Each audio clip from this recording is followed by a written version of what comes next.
আমার রান্নাঘরে তৈরি করব দই কাতলা।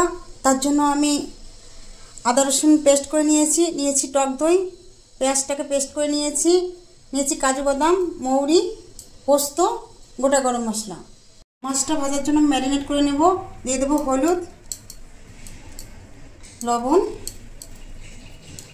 দিয়ে দেবো সাদা তেল। রান্নাটা আমি সাদা তেলেই করব। এবার মাছটাকে আমি হলুদ, লবণ, তেল এপিট ওপিট করে ভালো করে মেখে নেব। মাছটা আমার মাখানো হয়ে গেছে, এবার ভেজে নেব হালকা করে।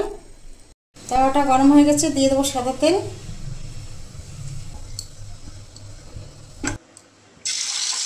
মাছগুলো এবার আমি হালকা করে ভেজে নেব।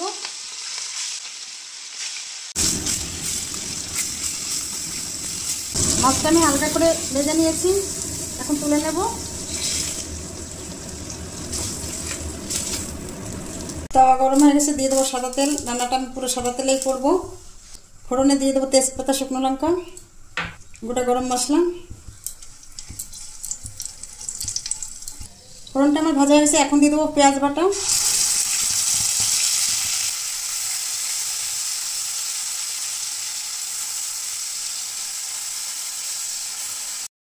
পেঁয়াজটা ভেজে দিয়েছি, এখন দেবো আদা রসুন বাটা। রসুন আদার কাঁচা গন্ধটা চলে গেছে, এখন দিয়ে দেবো পোস্ত মৌরি বাটাটা, সঙ্গে কাজু বাদাম।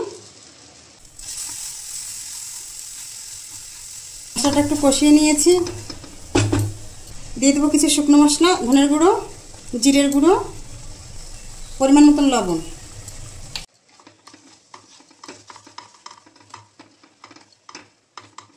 মশলাটা আমার সম্পূর্ণ কষানো হয়ে গেছে, এখন দিয়ে দেবো টক দই।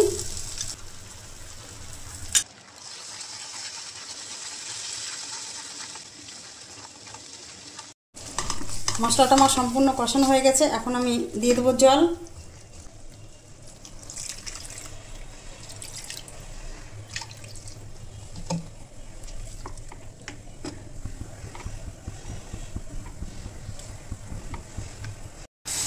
ঝোলটা আমার জাল হয়ে গেছে, এখন দিয়ে দেবো মাছ।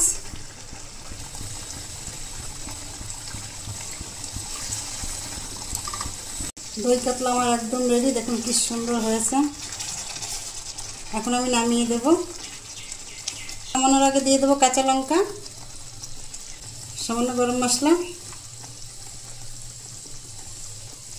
দিয়ে দেবো সামান্য ঘি।